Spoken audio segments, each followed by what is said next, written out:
Hello, everybody. I'm Gwen Gamble with Sunriver U, and I'm here today with this homeowners forum to welcome SROA and the strategic plan presentation. James Lewis and Keith Casares are doing the presentation. Just so everybody knows, you will be muted through the whole program. If you have any questions, go ahead and write them in the chat and they will get to me. I will ask the questions at the end of their presentation. Sometimes your question might not be asked exactly as you worded it, as some people ask literally the same question in different wording. So we filter those and make sure that the topic is addressed as requested. I also want everyone to know that today's forum is being recorded. If you don't want to participate because of the recording, you have permission to leave. And you have permission to leave anytime, really. But the benefit of recording is this will be available on YouTube and you can always check in and watch it again or tell your friends. All right. Keith and James, I'd like you to go ahead and begin. Okay, we'll just do a quick introduction. I'm James Lewis, and I'm the general manager for the Sunriver Owners Association, and I've been here just shy of 5 years. And I'm Keith Casares. I'm the assistant general manager at Sunriver Owners Association, and I've been here about 10 and a half years so far. And before we start the presentation, Keith and I were the two primary staff members who organized the meeting, took notes at the meeting, kind of drafted this strategic plan after working with the task force. And we're going to go into some specificity as to that process and the end product that we came out with on the back end. But before we start, I want to give Keith kudos because he took on a lot of the heavy lifting in organizing the meetings. And there were a dozen meetings. We had 14 meetings. 14 meetings, and so it was a lot of work, herding the cat, so to speak. So with that, if we can do a screen share, we're going to do a screen share. And we're going to put up a PowerPoint presentation. And I appreciate everybody. If you have questions, please feel free to ask those. We're going to answer them at the end. Hopefully, we answer some of your questions during our presentation. That was our goal. We were trying to predict what you're going to ask and answer those for you. Okay. So on the first slide here, some people wonder, what is a strategic plan? And we have some words there, and I'll read them to you. A strategic plan is a disciplined effort to produce and guide fundamental decisions and actions that shape what an organization is, what it does, and why it does it, with a focus on the future. And you may sit back and read that and say, okay, what does that really mean? What it really means is that an organization, and this process, we'll go into some detail, we listen to the community, because the community, the Sunriver Owner Association is all of you that are owners. You are the members. You listen to the community. You help shape what you want the association. We're the business arm of what you as the owners want for your community. We listen to what you want, and then we put it into practice. We do it from a level of like a 30,000-foot level. What are some generalities? And we boil that down into some action items that we put into place each year. So that's really what a strategic plan is. It's listening to the owners, listening to your target audience, thinking about how can we put those in place to run our organization, and then getting down to the detail and making it happen. So just as an overview, as probably all of you watching know, Sunriver is a 56-year-old planned resort community. It's not an incorporated city. We function very much like a city, but we're not incorporated. So there's some advantages and disadvantages to that, depending on how you look at it. But Sunriver has continued to mature and evolve.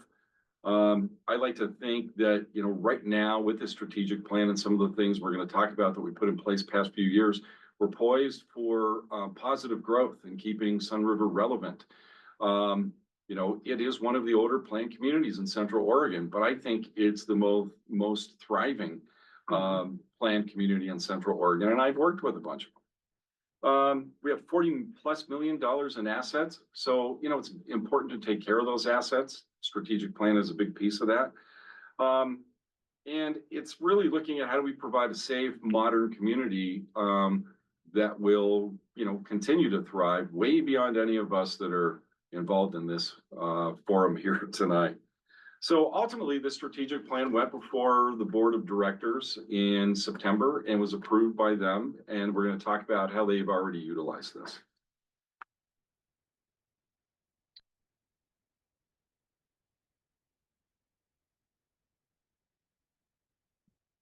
So as we got together as a task force and a group, so we, which I'll get into in a minute, some of the details of the task force. When you look at a strategic plan, the process itself, you go through, you have different segments of the plan that are put together to come up with a final plan that you can present and showcase. And so part of that is you go through the structure and the process, which is you look at what your mission is, mission of the community, which we already had a great mission statement here within SROA, but there was some tweaks that were made to the mission statement to make it more relevant today. Versus when it was initially put together as a mission statement. In addition to that, you have, the vision. What's the vision for the community? Beyond just, the next 2 to 5 years, what's the vision 5, 10, 15 years down the road? Even though this is a 2030 strategic plan, you want to build for the next 7 years, but you also want to keep continuing to think ahead with emerging trends, anything that for outside influences that may affect the community. There's a lot of things that come into play with the vision of a community. And then in addition to that is the values. What are the values of the community? What are the strongholds? What's your foundation? How is that built upon? So we went through all of that. And then as a minute, we'll jump into the kind of building blocks of the strategic plan, how we got to this point with the plan and provided that information with the task force on all those meetings we had amongst the group to come up with more and more definitive answers for you all and a complete plan at the end. We also went through the process of going through a SWOT analysis, so your strengths, your weaknesses, opportunities, and threats. We definitely dove into that for a couple meetings as well. And then we looked at, creating those initiatives, creating the guiding plans and guiding principles, which you'll see in a minute. We had 4 guiding principles that we came up with as a task force that were basically the pillars for the foundation of this plan. And then you go from there and you funnel that down into goals, and then policies, and then eventually action items. And then we even went a step further with action items, took it to prioritize action items, which we'll go through later in this plan and explain that process, how we got to that point. And then at the end of the presentation, we'll go over a little bit of the timeline and then the plan that was actually presented to the board of directors as a completion. So the task force was made up of 33 members. And the task force itself, we had, during the task force, we had 14 meetings, individuals with the group. And part of the reason for the task force and the way it was developed was we wanted to make sure it wasn't just SROA owners or committee members. We wanted to make sure other community stakeholders were involved in the process as well. So the resort, the airport, the nature center, the village, they were all represented because it made sense, because we want to work with all of them, because even though they're a portion of pieces of them are a portion of SROA, they also have their own business entities and their own businesses, but at the same time, what we do may affect them, and at times what they do may affect us. So we wanted to make sure they were involved in this process from the beginning and had the input and availability to communicate that with the rest of the group.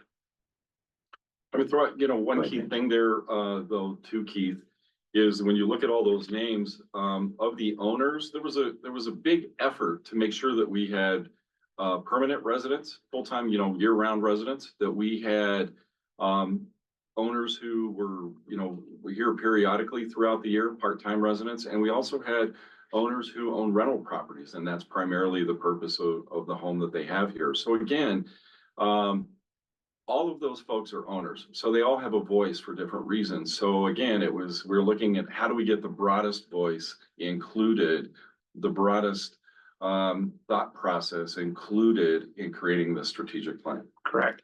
That's great information. Thank you, James. And one thing to add to that as well, too, is in those individuals, we had over, I think, about 45 owners that applied to be on the task force. And there was a lot of great backgrounds from their previous careers and or current careers. And so it was great to be able to see individuals that actually have done some strategic planning themselves with the companies they had worked for previously. And so they brought some really great insight into the group and shared how some of the similarities between where they work and versus what's going on within SROA as a whole, but also the differences of a community association versus a private business. So that was great. Once again, those 14 meetings, we shared a lot of information, and I feel like the presentation you see in front of you today and the culmination of the actual plan itself is the work what everybody put into throughout the process.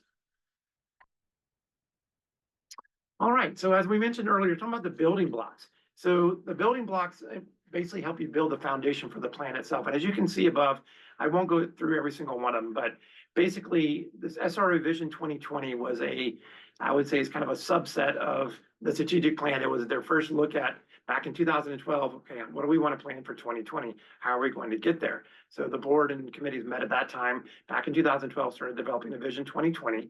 So each member of this task force reviewed Vision 2020 prior to our first meeting. And then from there, we took ideas and concepts and action items from the IAM task force. And those are not familiar with that. That stands for Infrastructure Amenities Master Plan Task Force. And so that task force initially was created in 2017, and it went through 2020, and then it was reestablished. It was 2017, 2018, and then reestablished again in 2020. In addition to that, Telecommunications Task Force. That task force was from 2020 to 2023. And part of the action item that came out of that is the new TDS partnership agreement. We have a TDS for fiber installation in Sun River. And that was a big proponent of getting to that point where now you'll have fiber access for $35 a month locked in for the next 10 years. And for those of you that may not know yet, that haven't been hooked up yet, originally that plan was to allow 300 megabit speeds up and down for the $35 a month. TDS just reached out to us to let us know that you're going to be receiving 1 gig of service for the same price going forward. So that's great news. In addition to that, we had the recycling task force, which was really important. That eventually went to a vote of the owners to build a new recycling center, which was actually not approved. And then as you all have hopefully are aware now, the current recycling center will be closing on October 31st going forward. And we could talk a little bit about that later if you have additional questions there. The completion of the North Pool Rules Education Task Force was put together as well back in 2020 and 2021 to address some of the rules regarding some of the rental properties, how those guests interact with the owners within Sun River, and just making sure that we maintain the integrity of the community itself. Unfortunately, COVID-19 happened, right? So we developed a task force how to work through COVID, how to make it to the next steps beyond COVID, and what we do with our making sure we still provide the quality customer service owners want, making sure we protect the ownership as a whole, protect our staff, et cetera. Ladder fuel reduction plan. So there was an update that was done to the ladder fuel reduction plan in 2024. That has been put in place, which is great. It gives you, there's a few more restrictions that have been put into the plan, and all in all to protect the community even more so than we have in the past. Pathway Master Plan update. That has been going on for multiple years, but in 2023, we added some updates to that plan. It's also on the website for you to view. And then along with that, we added a Parks and Facilities Master Plan. That was about a 18-month process. We hired an outside third party to help us with a consultant to work through that process and look at our facilities and infrastructure and our parks to find out, you know, are they meeting today's needs? Are we paying enough attention to emerging trends in the future? And so there are some items that we'll be hopefully putting into action in the future that pertain to that particular plan itself. Also, a very important component was the IT strategic plan, which really goes a lot along with telecommunications, but also cybersecurity and other impacts that the association may feel from IT. And every department within SROA is actually affected by the IT. So we need that as a backbone of the community to be able to communicate with owners, process business transactions, et cetera. One of the longest task forces I've been involved with, James too, was the design manual task force. So that design manual, that lasted about 20 months. And we put together a brand new design manual that came out in June of 2023. It was really important because it was an opportunity for owners to be able to, going forward, effectively submit applications for design review in a more timely manner, and also get responses back from either our staff or design committee members in a more efficient manner as well. And then the comprehensive owner survey. So basically every 3 to 4 years, SROA conducts a comprehensive owner survey, and we completed one also in 2024.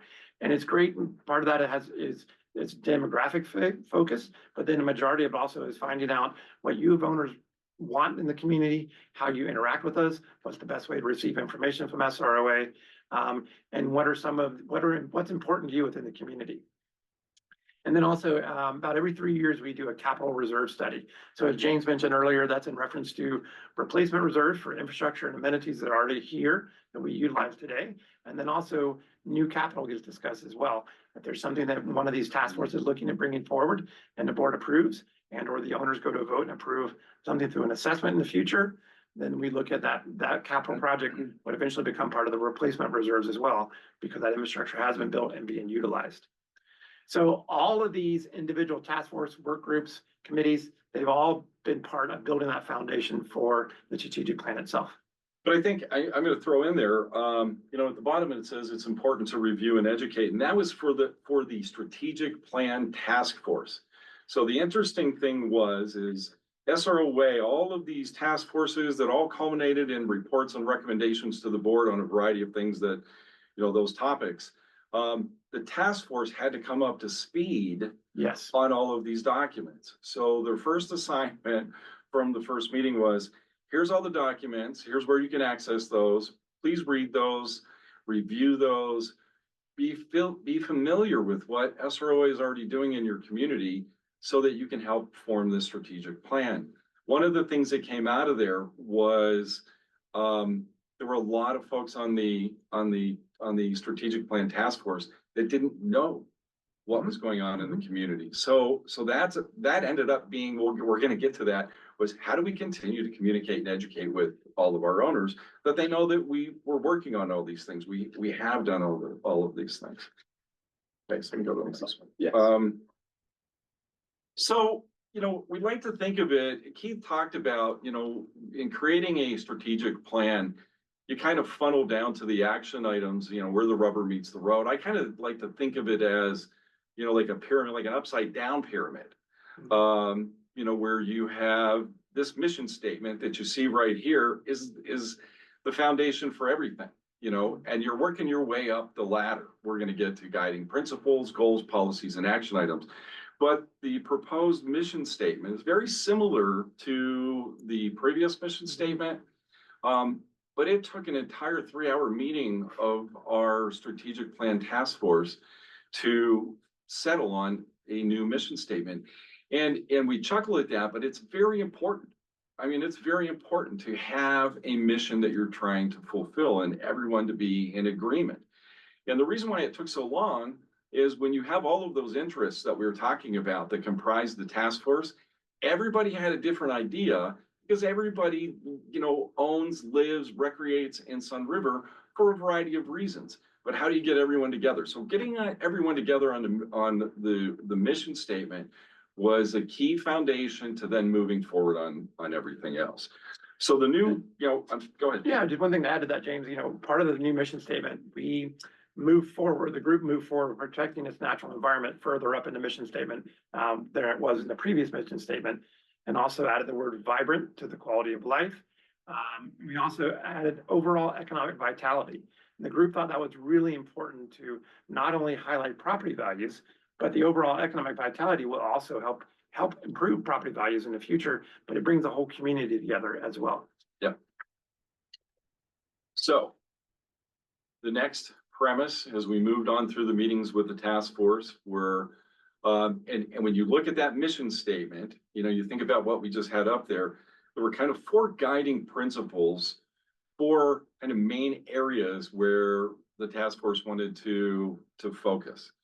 And they came back with, they wanted excellence in governance, meaning excellence by your board of directors and SROA as a whole, as the organization representing them. Environmental stewardship, going way back to the beginning, Sun River, the premise was, living in nature. And so the environmental stewardship, now that Sun River is 99% developed out, it's an urban community. How do we maintain the quality of life that is dependent upon the environment that we're developed within? And then related to that was quality of life, Sun River experience. again, that is when you come to Sun River, what kept being expressed is when you come to Sun River, when you live in Sun River, when you recreate and visit Sun River, it's different than any place you go.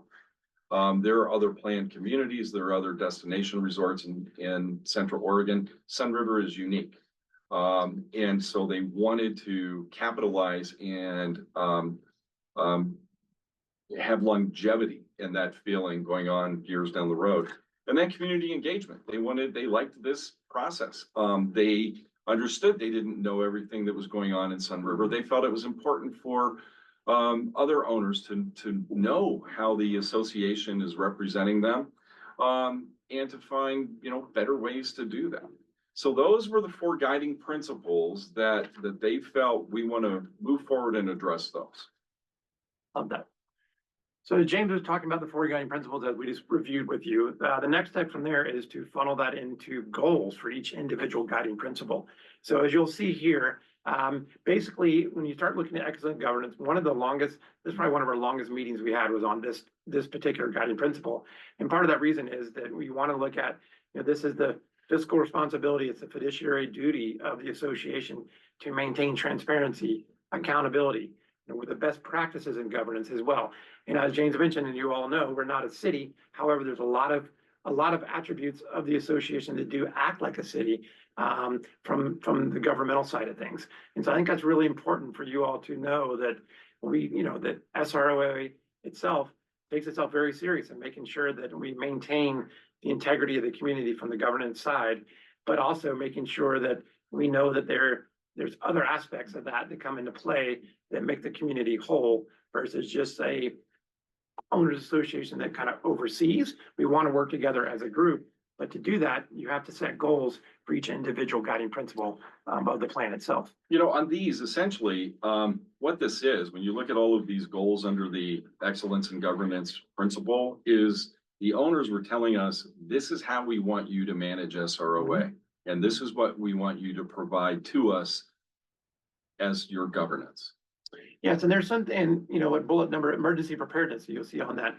What's really important about that is SROA plays a key role in that, but so does our community partners, so the police and the fire departments.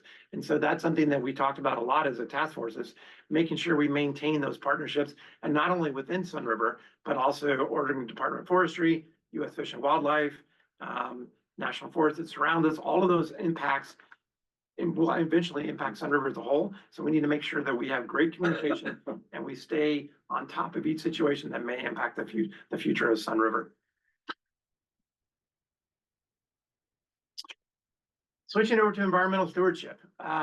This is a huge component of the mission statement, and it's really important. And this is kind of looking at the broad 10,000-foot level right now, which we'll get into more detail in a minute.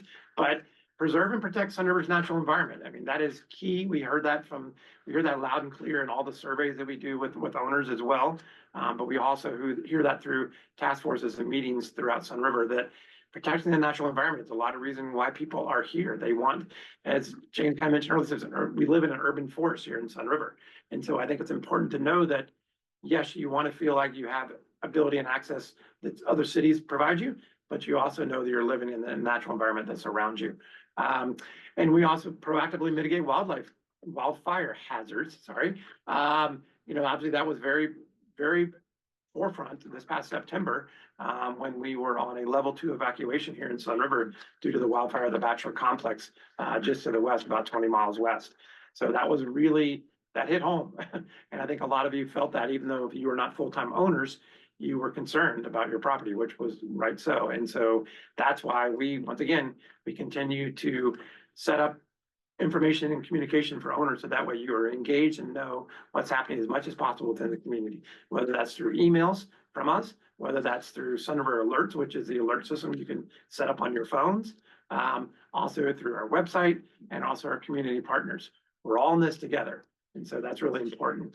And then encourage ecologically sustainable practices. So one thing that we added into our design manual this year too was we wanted to see if there are other products out there in the community, out there that are available to owners in the community that may help with, let's say there's a more environmentally friendly roofing product, or siding product. And so those are things that we want to keep as availability and options for people as they look at redoing or remodeling their homes. Are there more ecological and environmentally friendly products that can be used?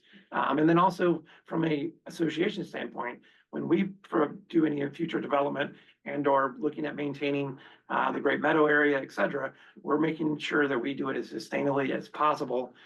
So that way we can maintain that integrity in this portion, one of the main key goals of the community itself. James, anything you want to add there? No. Okay. No.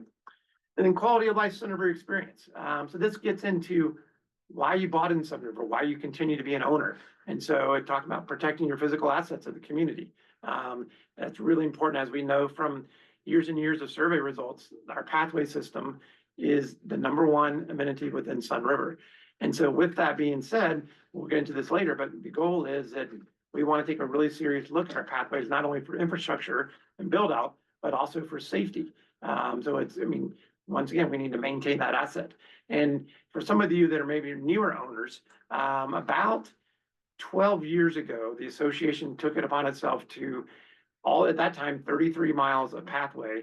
They redid all 33 miles of pathway with the new pathway type system, which helps you protect the pathways from getting cracking from trees, et cetera. And the reason they did that was because it's #1 amenity, and to protect that amenity, because so many owners use it, it's a really great selling point. And also it's a great livability portion of being in Sun River. And then also enhance Sun River's year-round appeal. So this was brought up quite a bit, that obviously there's a lot of activities for people to do in the summer months here in Sun River, but is there a way that we can enhance year-round appeal? And so we started with that topic at hand. We started developing some ideas, and then I think as we go forward, and James will mention this later too, this is not a document that's going to sit on the shelf. So we'll make sure that we continue to address some of these key goals, and there'll be a continued ongoing process in the future. And also ensure awareness and easy access to information. So as technology changes, we're trying to do our best to keep up with technology. And also if there's any future emerging trends, such as ways to maybe shift our ID system we have for members here, we're going to look at that in the future as well too, to make it more convenient for you to live and utilize your community and engage in our different amenities that we offer and infrastructure that's provided for you here as an owner. And last but not least, as the goals for the guiding principle of community engagement, is we want to recognize the impact and importance of visitors to Sun River. So you all at once, probably all of you at one time and another, came here to visit as a tourist first before you purchase property in Sun River, or that you have a generational property where your prior generations actually owned the home, and then eventually the home became yours, which is really great to see. But the more and more we hear from people is that the progression is came to visit Sun River on a weekend, maybe check it out, and then the next year may come back for a week-long vacation, and then that happens, multiple years down the road, and eventually people are like, I really want to live here. And so I think what's important too is not only that progression, that timeline, but is the current, how do owners that live here and the visitors that visit during the summer and other times of the year, how do we make sure they interact together, have as much information as possible? We engage and educate both owners and visitors to make sure it's a seamless process and also livability for all owners. And enhance a sense of community in Sun River. And this goes back to, as we talked earlier, wanting to engage and partner with the village, the nature center, the resort. We want to make sure that even though we all have different messages that we send out to our guests and or our owners, is we want to make sure that we all are engaged and know what's happening amongst our individual entities within Sun River. That way owners themselves can be more informed. And then, as I mentioned earlier, year-round appeal also came up in community engagement, as it did in quality of life as well. James, I'll pass it off to you. And then we get into, again, I'm just going to keep reminding you of kind of how the structure of this document was built. It's the mission statement, the 4 guiding principles, multiple goals under each one of those. And then what we left out of here today were the policies. Under each goal, we have policies, but it starts to get too numerous. That's where you have to go back to the document. But I'll give you an example. We'll go back like under community engagement, where it talks about enhance the sense of community in Sun River. That's kind of a broad goal. We want to enhance the sense of community. A policy would be have an owners enrichment committee that looks at opportunities to bring people together in the community. That's kind of a policy. So, sense of community year round in Sun River, okay, that's great. The policy of having an owner enrichment committee is a little more specific. Tells you, oh, here's something you can tangibly do that will achieve that. But then we get into the action items, and this is where I like to say this is where the rubber meets the road. We asked the task force, they had 4 different subcommittees under each one of those guiding principles. Come up with action items. Now that you've worked on the mission statement, the guiding principles, goals, and policies, what are action items? Meaning, what would you like specifically, like projects, tasks that are measurable, and you can see a beginning and an end to those. What would you like to see done? Well, they came up with a list of about 110 or so. Correct. And you start saying, oh, this is a 5-year strategic plan. It's really hard to say we're going to get all of those done. All of those, if you look at the final document that was adopted by our board, those are in the appendix. The complete list that they came up with are in the appendix. But there are some of those that are noted, highlighted, that we're already doing those. So the question was, do we take those out of the list? No, the thought of the task force was leave them on the action item list because they're important to continue to do in the future. So things like ladder fuel reduction, that was one of the action items. We're already doing it. We've been doing it for years, but it's still on the list. Nobody wanted to say, well, okay, well, you did that in the past. You don't need to do it in the future. No, we want to continue that. So, but also kind of the last bullet point that I have, on this slide is be flexible. This is not a prescription, but it's a roadmap. So you really know where you want to go, but from year to year, things happen. COVID happens. You have an election year, the economy changes, things happen. So you look at all of your action items, and you have to be flexible each year. As long as you're moving toward the goal, that's why I say it's like a roadmap.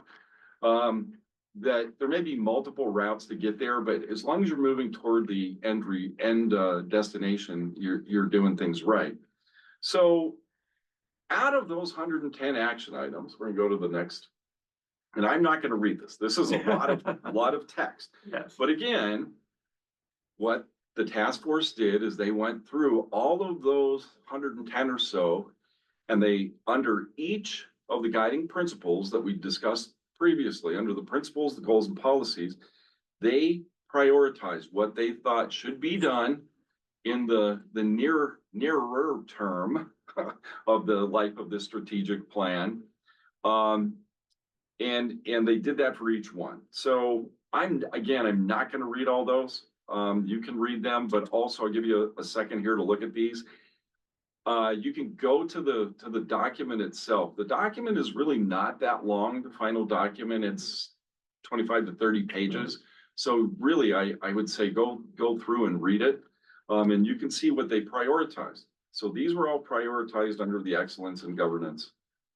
We get to the environmental stewardship, talking about design guidelines, riverbank erosion, continually assess, update, ladder fuel reduction plan, environmental stewardship policy. Those are all things that they thought were important in the near term. Again, we get into the quality of life. One thing was what's allowed on the pathways.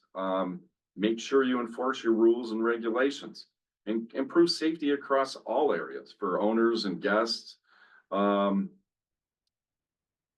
Make the design review process more owner friendly, maintain the owner experience and try to, find year-round opportunities rather than just peak season opportunities. That adds to the quality of life in Sun River. And then the last one under the community engagement principle, again, a lot of it was focusing on how do we communicate with our owners? We keep looking for new ways to communicate with owners. And that we tell the owners, we make them aware of what's important. And then we look at how do we bring in all of our partners into that messaging? So One among thing- those. Yeah, go ahead, Keith. one thing to add there on community engagement, this was a interesting topic as well. We spoke quite a bit about the challenge of parking in Sun River. There's not a lot of additional parking areas for, for visitors beyond certain park areas, et cetera, where there is parking already established. But also, talked about the idea of a shuttle or a partnership with someone for a shuttle. About 6 years ago, we did have a shuttle that was available for people to take to Mount Bachelor. It was a paid shuttle that picked people up from the Shark, and that just did not get enough business at that time. But it could be part of that was a third party was promoting it. But at the same time, there's something that was brought up again is there a way to provide people access around the community without having to drive a vehicle at certain times of year and or to access other areas outside of Sun River as well. So that was part of the discussion. It was kind of unique because it hadn't been thought of in a while. But that was prioritized action that they thought was important to the community to help with, environmental take vehicles off the road and also give people a chance of them to engage with other individuals that may not necessarily know. So again, under the community engagement is not just, how we communicate, but those are the items that they felt that it was important to engage with the community about in the next 5 years. So we're gonna take you through some of those that are coming to fruition in 2025. Yes. Go ahead. So. Oh, sure. The implementation. Yeah, and so, as we went through the plan and the process, you eventually, as James and I were speaking earlier, you want to continue to funnel down, right? And get to the point where you can actually implement things that were built upon, such as a guiding principles down to a goal down to a policy, and a policy into an action item, and then an action item into a prioritized action item. And so how do you take all of that and how do you actually implement that, right? So I think that's something that was a great discussion of the task force. We had multiple meetings on this idea and concept. And also, when you look at it, the goal is to be able to use this as part of the annual board goals setting. So this will be a document that will be reviewed each year by the board prior to the budgeting or during the budgeting season to making sure that we're paying attention to what you as owners and what the task force itself created in regards to the strategic plan for the community. It definitely is not a document that's going to sit and not get utilized. Also, that is combined with annual staff work plans, and there's projects that staff continues to work on a yearly basis. Whether it's a project you're maintaining something in Sun River or you're enhancing something, so those are plans that we want to make sure that we address each year to make sure that we're not missing out on key items that are needed to maintain the community as a whole. Obviously, it goes into annual budgeting, whether it becomes an operational budget item or potential reserve option item or reserve item. It's really important to look at the strategic plan as you're going through the budgeting process. And then we have to communicate that information out to owners, right? So we have to be transparent in the process. We have to educate you all as a whole and also educate community stakeholders too, because they're part of this process as well. And following up with that, James, feel free to. Okay, yeah, I'll do this one. It was interesting because everything kind of came together in a hurry. Yes. We're on a calendar year budget. So when we get into September and October and November, our staff is working on here are work plan items that we believe we need to do. We take that to the finance committee and the board and we have a discussion. And that's how it worked in the past. And it was kind of anecdotally, we got input from the community and from the board and the finance committee through those meetings. Mm-hmm. But now what happened in October, strategic plan adopted in September, first draft of the budget in October, for final consideration in November. So board had a special meeting in early October, and what they did, and I'm very proud of our board and SROA for doing this, is they took the input of staff because we're doing that, we're interacting with everybody on a yearly basis. We asked the board, come up with your own goals. What do you, and put them in writing because we're going to discuss them at the meeting. What do you feel is important based upon your owners in the community? You live in the community. What do you feel is important, both from an owner resident standpoint and a board standpoint? And the third piece was the strategic plan. So this document adopted in September was used right away in this kind of work plan goal setting meeting by the board. It'll be more extensive next year, this meeting. But what it did is, and I like to call it a three-legged stool. You had the staff input, you had the board input, and you had the strategic plan input. And so the board ultimately considered all of that information and came up with kind of a final work plan items, what they'd like to see the staff and just SROA to work on in 2025, and then apply that to the budget. And so when we get to the next one, oh, there we go. Ultimately, what we're going to work on in 2025 had the input, strategic plan, board staff. It prioritizes the community needs and desires. It applies to the budget development. Can't pay for everything, can't do everything all at one time, but how is that prioritized by those three different sets of input? And this year, the board came up with pathway safety, creating a pathway safety task force and report. Wildfire safety, not necessarily a task force, but to continue what we're doing in implementing our ladder fuel reduction plan and all of our coordination with the other agencies. Communication and education, and this is ongoing. So establishing a communications work group.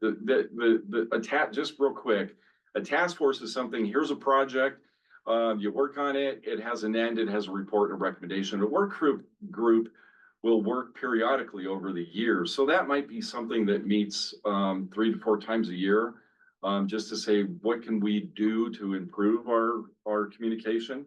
The third one is identify new revenue sources. And again, that came from the board, and what they directed was creating a subcommittee of the finance committee.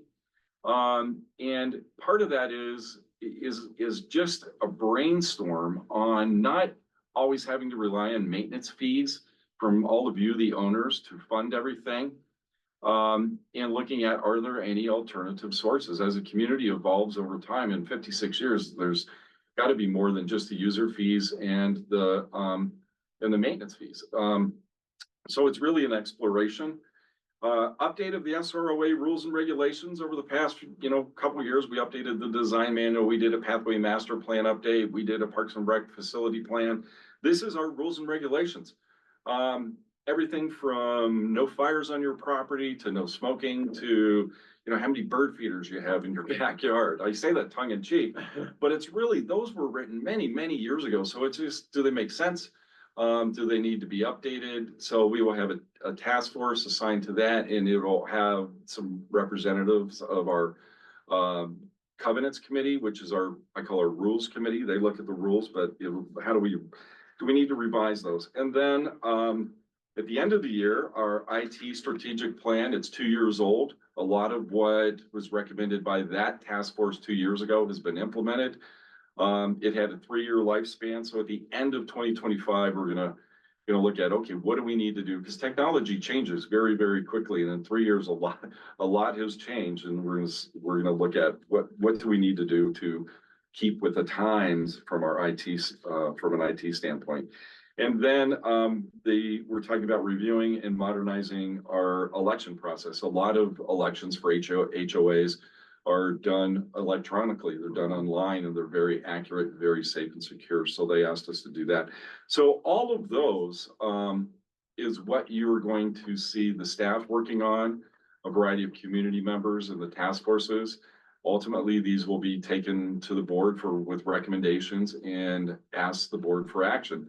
And as part of that, there's always a board liaison, so they never get off the hook. They're all, which is good. They're part of those processes, so they get to report directly back to their fellow board members. Here's what's going on. I think that's a great way for not only the board, the members themselves would be educated on each of those individual task force or work groups, because they get to learn more from the inside out versus outside in, but then also they can communicate what they've learned from that task force or work group to you all as owners at their upcoming board meetings. It's a really important transition there, how that works, and how it plays together. So we're almost done here. We're going to go to the last two. Yes. So measures of success. Again, implementing the plan is your success. And again, I don't like to put together a plan that sits on a shelf. I've been part of those processes in the past. It's very deflating. You get a lot of people together with a lot of good ideas, and you put a plan together and it sits on the shelf. And that's not this document. And again, that's why it's important to show that we've already used this document. It's going to be used for the next 5 to 7 years and putting the work plan and the budget together. Completing the action items, especially the prioritized with flexibility. Community surveys, in the future will tell us how satisfied are you with the work plans that came out of the strategic plan and board and staff. And with that, to add to that, James, we're looking at those community surveys. Now, obviously, we do surveys, large surveys every 3 to 4 years. However, we're looking at doing surveys, kind of more of a spot survey idea, where if it's on a particular infrastructure item or amenity item, we may survey you as owners to get your feedback particular to that one specific item.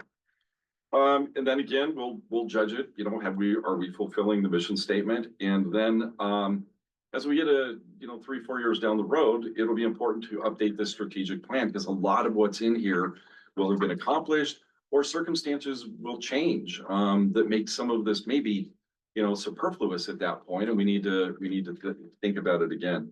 So Keith, the key aspects of taking you back through, here's how this was created. Yeah, so basically to kind of wrap everything up in a bow for you all today, with the plan that was presented to the board members and which they approved in September.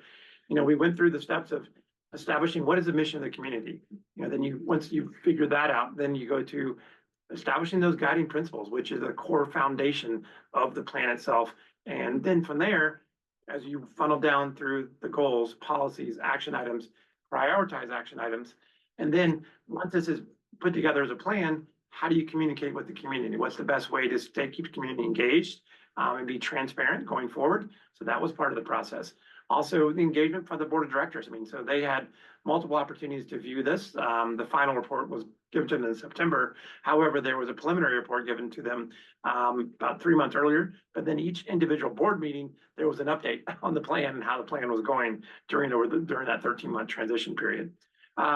In a well-balanced task force, as we talked about earlier, we wanted to make sure we had community input from key stakeholders in the community, equal representation of our owners, whether they're full-time, part-time, owners that primarily rent, et cetera. So that was really important. Also, a plan that's implementable, meaning a plan that can be reviewed on an annual basis, that can be made sure we're sticking with some of the key prioritized items that were part of the action item that were submitted, but also, are some of those action items attainable? Can they be accomplished in a short time frame? Maybe, maybe not. So that's something we have to continue to look at on a yearly basis.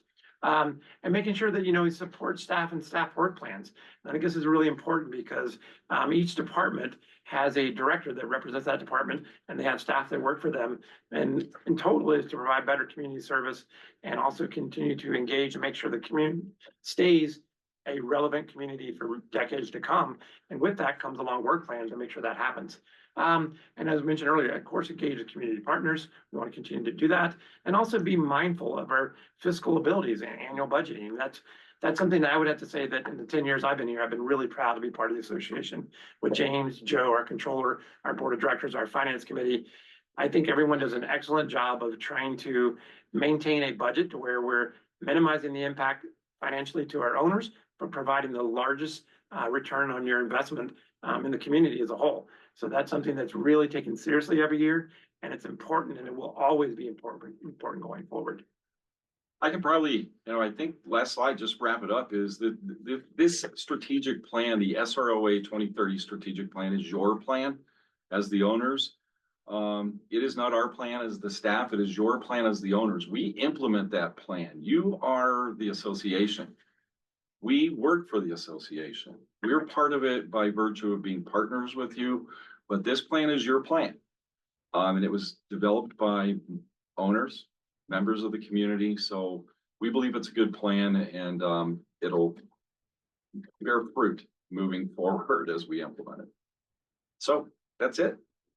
Well, thank you, Keith and James. We've got questions already for you. And if you would like to stop your screen sharing, then we can get going with the question answers portion. Great. All right. So the first question is addressing one of the 4 guiding principles being addressing the environmental stewardship.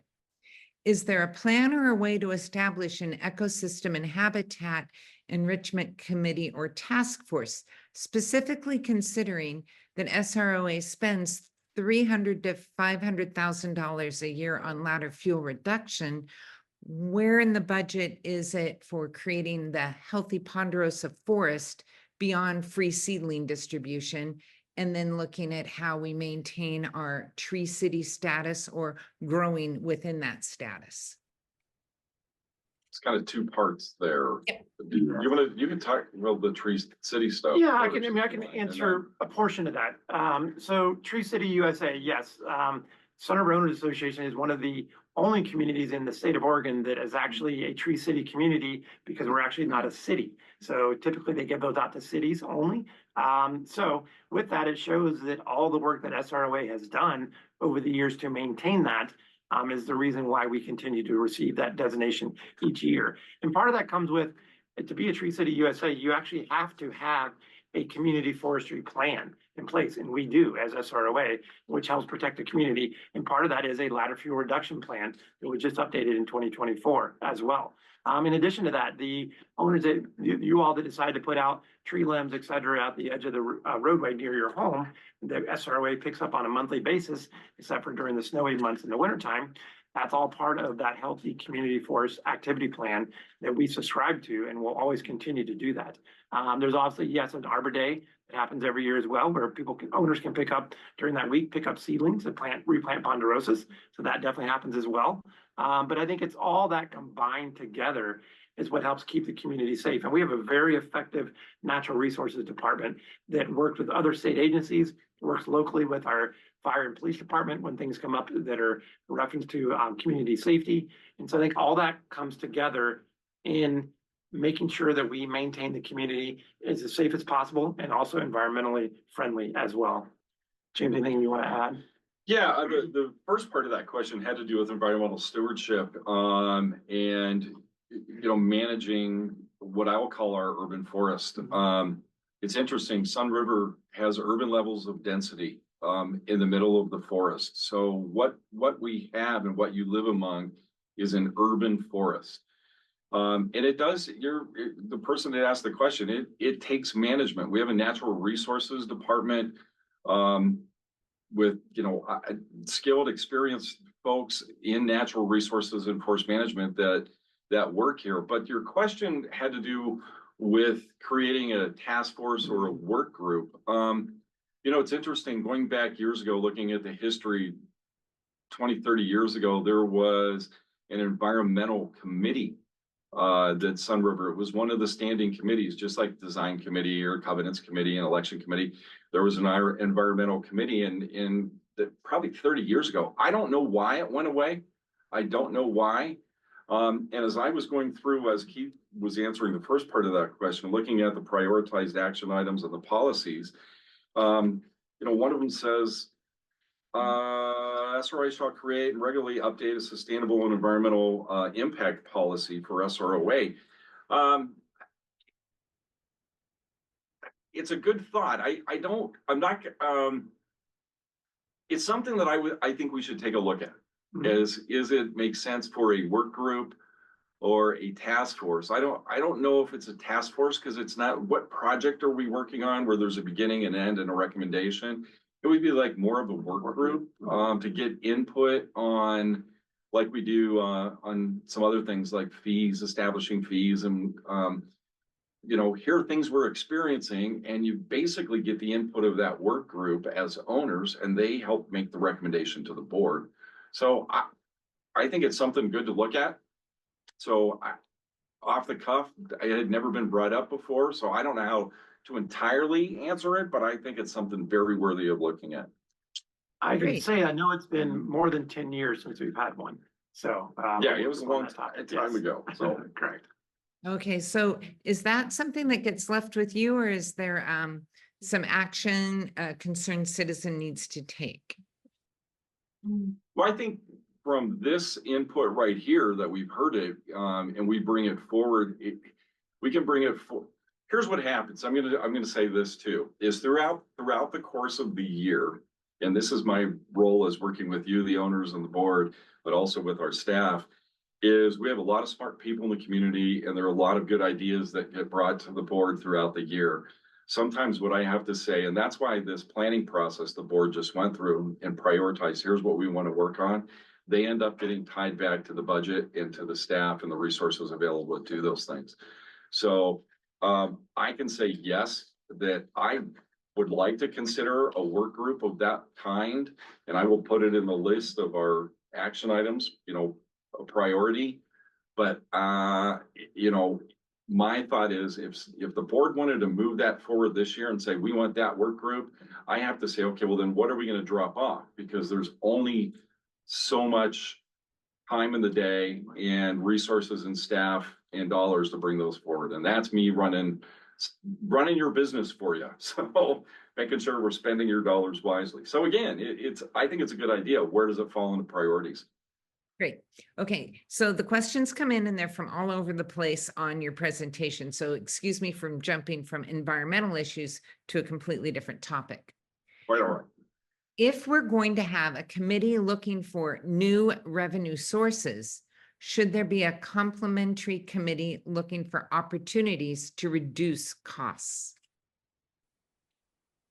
I think that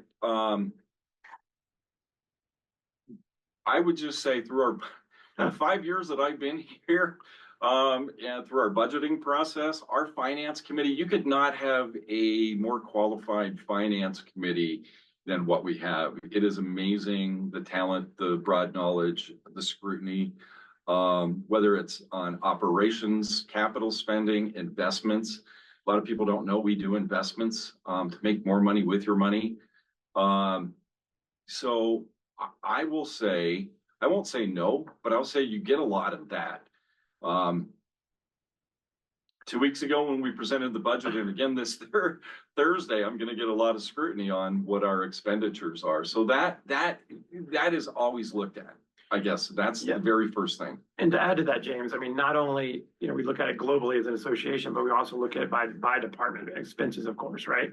And so there are expenses that are tied to cost of goods, cost to be able to operate the facility.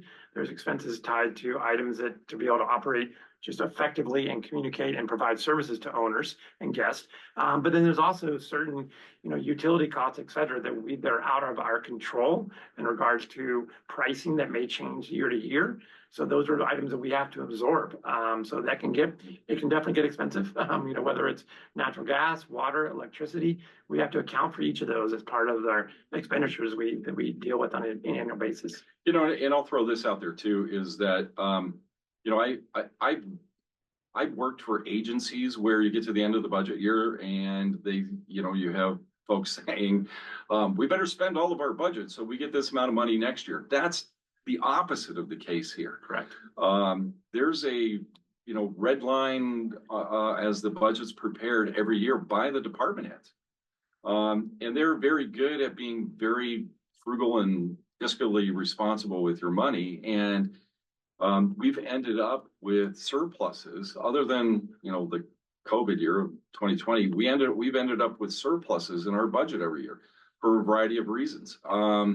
So we look at, rather than cutting expenses, I mean, it's like rather than having to cut, we try not to put it on there in the first place if we don't truly believe that we need to do it. Right. And those overages, as James was mentioning, in regards to the revenue overages, if that happens on an annual basis, which a lot of times it does, that gets put into reserves as well. So to help maintain the community going forward. So that way money is there to maintain the assets when those assets fail. Okay. In relation to quality of life and the experience of just living in Sun River, are there any plans to work on improving relations with the Sun River Resort and SROA in specifically addressing tennis and golf changes of recent? I'll jump into this. I've been here for 5 years. Keith's been here for 10 years. And the years that I've been here, we work with Sun River Resort on a variety of things. In this past year, they made changes to their golf membership and the rates that go along with the membership structure. We talked to them extensively about that. It's a business decision that they made that's out of our control. Beyond that, we have a very, very good relationship with the resort. So whether it's on things like use of our pastures, we have a pasture lease, whether it is on Any of you that have ridden the shuttle from the river, if you floated the river and you get on those, are their shuttles. Last year, there was a dredging of the lagoon by our boat launch. That was something that, we worked with them and shared the cost and the effort. It was easier to work with them. The same thing goes with the village. We have a very good relationship with all of our partners, the Nature Center, the SSD.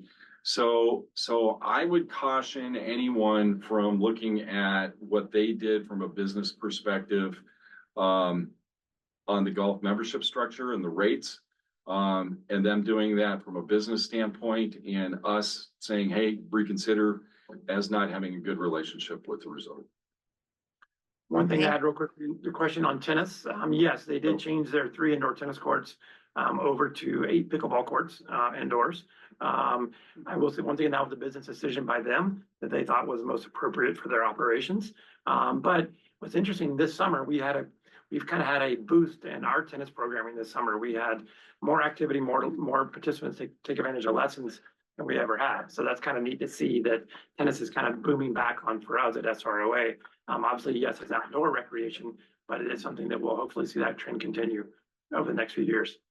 True. And I suppose it's a positive too, that they have provided indoor pickleball that homeowners can join into as well. Yes. Oh, sure. I mean, that's, we know because from our Sun River Pickleball Club, which is about 375 or more members strong. We know a lot of those want to continue to play year round when the weather gets poor and not able to play outside. So yes. I'm going to jump in real quick on that too, is that, as part of our budgeting, as part of our capital planning, tennis and pickleball, the resort made changes that affect some of the owners that live here. Again, in prioritizing items that we bring forward on behalf of the owners, what the owners want, there were requests for indoor tennis and pickleball. There's requests for build new sections of pathway. There's a lot of requests. So a lot of those, were brought to our board and finance committee, and they weighed those again based on strategic plan, their own input, staff, what they hear from the community. And so it's not as if those things are never going to happen. It's a matter of possibly when are they going to happen? Because there may be other priorities that move ahead of those items. Okay. This is a 2-part question. I'm just going to ask the first part, and then after you answer it, I'll ask the second part. Were the current activities removed before they were prioritized, before they prioritized the items? So ongoing activities, were they removed before you looked at new activities? And then given that they are going to happen anyway, would it make sense to remove them from the list? So as James mentioned earlier, those, in regards to all the 111 action items, those that we currently do, we wanted to make sure they're still relevant and make sure we continue. The task force, a really important goal of the task force was, hey, even though we're currently doing those, let's not lose track that we're doing those. We want to archive that information. So that's why it's still in there as an appendix versus actually taking it out completely out of the document or out of the plan itself. Okay. And was the task force provided with any target guardrails, such as problems to solve, to support the prioritization process? Great question. It's interesting. There weren't any guardrails, and not even fiscal guardrails, because that, once you start putting the guardrails, then you start, funneling the conversation. So there weren't guardrails. It was a free-form discussion. And again, we started with the mission statement, and as Keith talked about, we kind of funneled it down to those action items. The task force, again, through some of their discussion, they determined themselves that if you have this free-form discussion, all the ideas are out on the table, that some things didn't belong as goals, policies, or action items. So they kind of funneled those out themselves. So no guardrails to not stymie the discussion and the creative process. And I'll say, to add to that, we had, probably, I would say over 2 to 3 different meetings. There was a funneling down because there was individual opinions that people came up with because ideas that affected them personally, right? And we had to make sure to continue to remind people, think about the association as a whole and owners as a whole. So yeah, I mean, but it was good to have those ideas flowing because it created creativity amongst the group. Okay. Is there a plan for updating the homeowners on progress of the identified items as they're being worked on? Abating the, meaning, Updating the owner, Oh, like once updating? you complete something or prioritize something, is a way to communicate that to owners. Yeah, Sure. how will we know what's happening and when it's going on? here's an example. Well, I mean, we use all of our communication methods, whether it's the scene, whether it's the email blast, signage, et cetera. We try to use everything that's available to us to get messages out. However, one of the items that we were capital construction items that had been prioritized that we were discussing with Finance Committee and the board was a master plan for Fort Rock Park. Okay, Fort Rock Park has aging playground equipment. It's not ADA accessible. We have horseshoes. Not a lot of people are playing horseshoe pit. They're playing in the horseshoe pits nowadays. Bathroom is old. We have a conceptual plan, few conceptual plans. We asked the board and finance committee, here's some dollars for phase one. Let's move forward on phase one. We pulled that out of there, and what's going to happen over the course of 2025 is we're going to have public meetings. We're going to present the conceptual plans to the owners. We are going to get feedback on those and refine those plans. Again, we will probably have those at Shark. We'll advertise the time and day and opportunity to show up and how do you comment. We'll put it in the scene. We will send out email blasts. If we can we'll end up having like an owners forum like we're doing here, like we've done on a variety of things. That is, I think, an example of before we move forward on a project, we're going to get input from the owners. That's the best way I know how to get that input. But again, I'm going to say, I've worked in these types of processes. We can have those, but unless you participate, show up and voice your opinions, it's not very productive. So I'm putting the onus back on all of you. You can ask how we're going to do it. Once we advertise, I'm telling you to show up. Right? Okay. How is airport noise managed in the strategic plan? Or is it? No, it's not really addressed much in the plan itself. And part of that has to do with SROA is limited and what ability we have to dictate what happens at the airport. Like that's kind of the best way to say it. So as much as we would love for them, for maybe a flight pattern to change or this or that, that's not in our ability to dictate that to them directly. Okay. Another environmental question here. What are the environmental sustainability guidelines for pesticide use on SROA properties and owner use? Do we have any rules or guidelines for pesticides?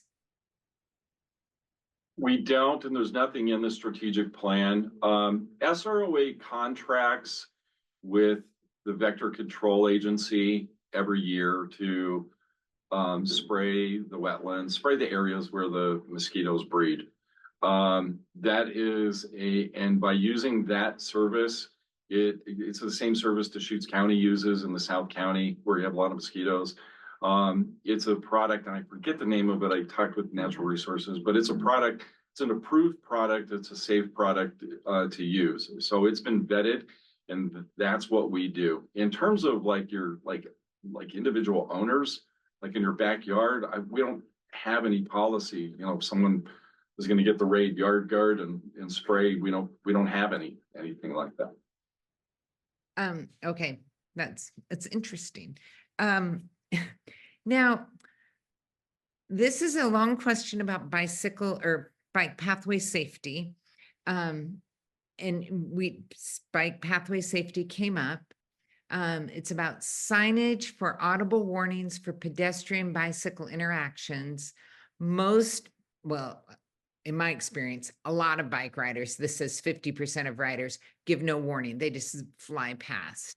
And then what are the plans to control use of e-bikes on the pathways, particularly pointing out that the new signage does not include any information regarding e-bikes? There is one of the items that I had on the slide, is to create a pathway safety task force. And the board directed that based upon the input that they got and the discussions that they have had over, it's been going on since I started here 5 years ago. The use of e-bikes, the, messaging on your left, or other types of vehicles that aren't allowed on the pathways. A big part of that is the enforcement element. It's very hard to enforce 34 miles of pathway.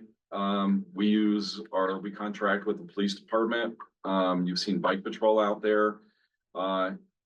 As much as the chief of police has explained, we really they don't have the ability to stop someone on the pathway and say, here's your ticket.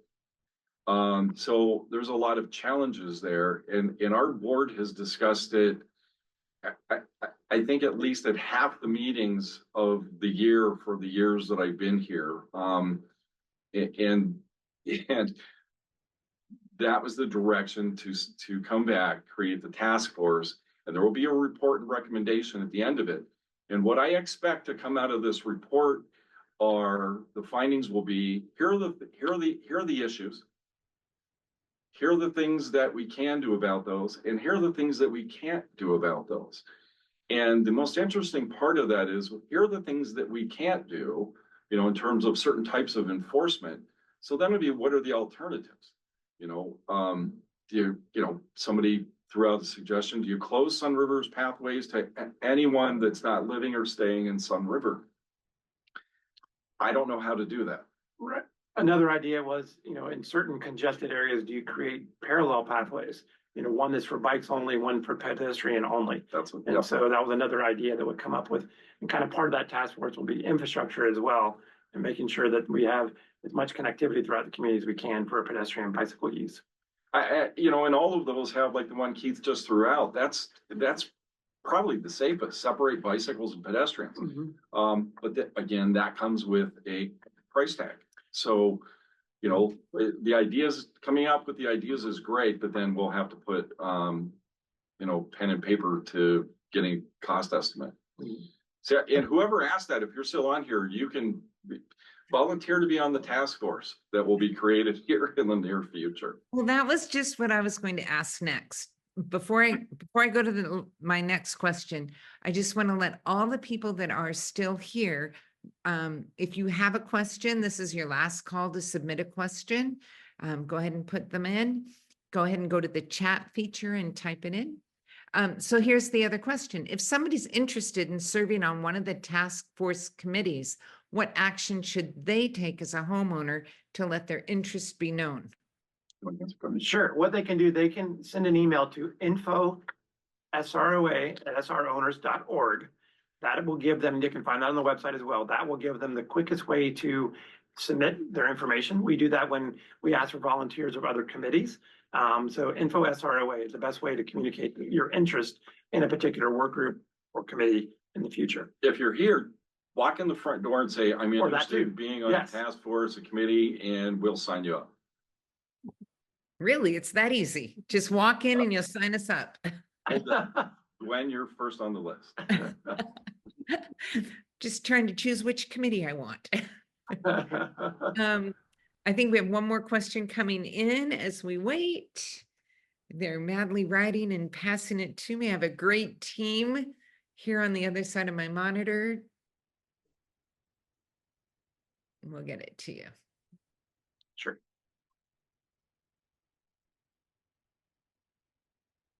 Unfortunately, I can't see the chat feature, so I can't read it straight off the chat. It looks like you guys have put a lot of work into creating a good structured system for strategic planning. And when will we have another survey? Because I know a lot of this is a reaction from a survey.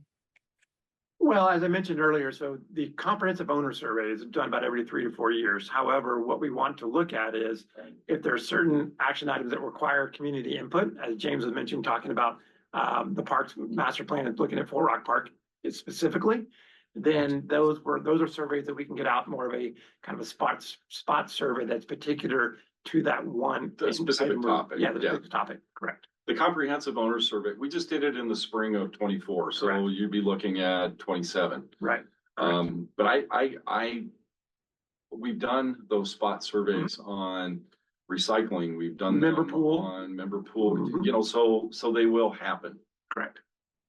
Okay, the question is regarding path safety again, and is there any effort into basically educating, last expense cost? Has there been consideration of increased path safety messaging, least expensive cost? Like the least expensive way to let, That'd be the least expensive way to say. oh, yeah, again, it sounds like another candidate for that path safety committee. Consideration of path safety messaging, how to get it out to people, how to be safe on the pathways is the real question. How do we let people know how to behave? Yeah, we have 26 new kiosks on the pathway that list, they're ADA accessible. It has map, it has who to contact for various information. It has the rules. You know, someone asked earlier, you know, about why doesn't it have the e-bike rules on there? Those spaces can be easily changed. The e-bike rules have gone, like I said, there has been consideration of allowing, you know, right now it's type 1, there's been consideration of allowing type 2. So that's kind of in flux. We're hoping that comes out of this task force and we can kind of permanently message that. But in terms of, again, of messaging, there's a fine line, just not beating around the bush, but sometimes I have gotten comments where, why don't we put up more signs saying, here's what you can do on the pathway? And then I would get the next day, why do we have so many signs on the pathway that detract from Sun River's, you know, beauty? And so we're trying to provide a balance, but where safety comes in, you know, we've erred on the side of trying to provide as much messaging as possible. So again, we work with, aside just from signage, we work with all of the property managers. We have a meeting with them tomorrow at 2 o'clock in the afternoon, the local property managers. They have been instrumental in putting the, you know, the signage with all the rules in the homes that they represent. Some of them put the sign, have that on their webpage, and people, you know, that rent have to look at that and sign that they looked at that. So there's various ways that maybe all of you that aren't renting a home, for example, because it's a lot of the visitors that come that don't know the rules that we're trying to message to. There are a lot of things like that that we do. The resort and the village help us get our rules out there and try to make people aware of those. So again, we're trying to get not just here's a sign and here it is in the scene. We're trying to get to the people that talk to the people that are causing the issues. Right. You know, that's the best route. So for all of you that don't know we do that, we do that. At the end of the day, though, I'm going to be very honest, is you have people that come to Sun River that two things. One, they have vacation brain. They don't read any rules when they're on vacation. And number two, if they do read the rules, they're on vacation and the rules don't apply to them. So that is part of what we're combating. And I'll use that word, combating. So I'm open to all suggestions on that, because that you're 100% correct that it's a very hard challenge to meet. And we still produce, just to add to that, we still produce thousands and thousands of maps on a yearly basis for the better pathway maps. And on those pathway maps themselves, there's a whole section on pathway safety and rules and regulations that are tied to the pathways themselves, along with a lot of additional information. And then, as James mentioned, those new kiosk signs, have a lot more information. They also have a QR code where you can scan the QR code and pull up that information on your phone right there as well. So we're doing as much as we can, and there's probably more that we can still do to communicate and educate owners and guests. Okay, here's a suggestion in the form of a question. Okay. Okay, how about printing a list of all the action items in the scene and coding them as sort of like a red, yellow, green as a way to update the status of each action item? So like what's being worked on, what's done, what's finished. What I would, okay, that's a good idea with regard to the strategic plan. Once our budget is scheduled to be approved in November, at the November board meeting on November 15th, 16th, work session 15th, board meeting 16th, the board will vote to approve the 2025 budget. Again, the work plan is tied to that budget. So what I was hoping to do as we get into the December scene is to all of those items that you saw that the board kind of directed as the work plan for 2025. There will be an article that says the board has approved the budget. That's always in there. There would be, and here are the work plan items. And if I can sit with Susan Berger, our communications director, and kind of tie that back to the strategic plan, because that's something the whole community created, that's a very good idea. And I don't know if we'd be able to put all 100 items in there. Maybe the prioritized items and say, here are the ones that relate to the board's work plan. And just because they're prioritized action items, I just want to add to that is that it may not mean it may get accomplished in 2025, but it's part of the 5-year, 6-year strategic plan. So it may happen in 27 or 28, for example. And I think So that's what you're kind of saying. So like all right. those color codes, Sure, this like is being worked green, on. and yellow, red, right. This Yes. is next year. Yeah. Right. No, that's a great idea. Mhm. Okay, final question. You don't get like double Jeopardy money for it or anything though. Sorry. Sorry. It's a ladder fuel reduction reference. When they do ladder fuel reduction, a lot of bitter brush is mowed down. Is there what's the thought and consideration for food for the wildlife and leaving some for the deer? Bitter brush is probably the most flammable plant that we have. And so that's why the bitter brush is removed. If you drive around Sun River, and for some of you that don't know, all of the common area in Sun River is broken up into six different areas, and the ladder fuel reduction is done on a rotating basis. So whatever's done, this year, 2024, will be done again 6 years from now. You will get a considerable amount of growth back of the bitter brush. It grows really fast. But again, it's highly flammable. So that's how the ladder fuel reduction program works. There is bitter brush that is left along the edge of the roadway. Some of that is for aesthetic purposes. Also, it's next to a roadway, which is a big fire break. But there has not been, with that rotation, there has not been any shortage that has been identified to us working with our natural resources department for food for the wildlife. So. Okay, well, thank you very much. And I want to thank all of the homeowners that participated in listening, because as homeowners who listen, you become people who can share information with your neighbors and friends and at happy hours and all sorts of other places, and pass along what you've learned today, and watch for upcoming board meeting decisions on November 15th and 16th, the work session 15th, the actual board meeting the 16th. You can see what decisions are made, what's approved, and just carry on with all of your good work. And We today's appreciate it. Thank you recorded all. meeting will be posted in a few days. Takes a little while to render the video and everything, but it will come up in a few days. So you can share that with your friends too. If they missed the meeting, they can always tune this in and check up what's going on with the strategic plan. And if you have any other questions, make sure you call Keith. He'll be happy to answer those. And walk into the office and volunteer to be on a task. force. Yes. We'd love There that. you go. Yes. Feel Okay. free to reach out. Okay. Thank you. Very Thank you much. all. Bye-bye.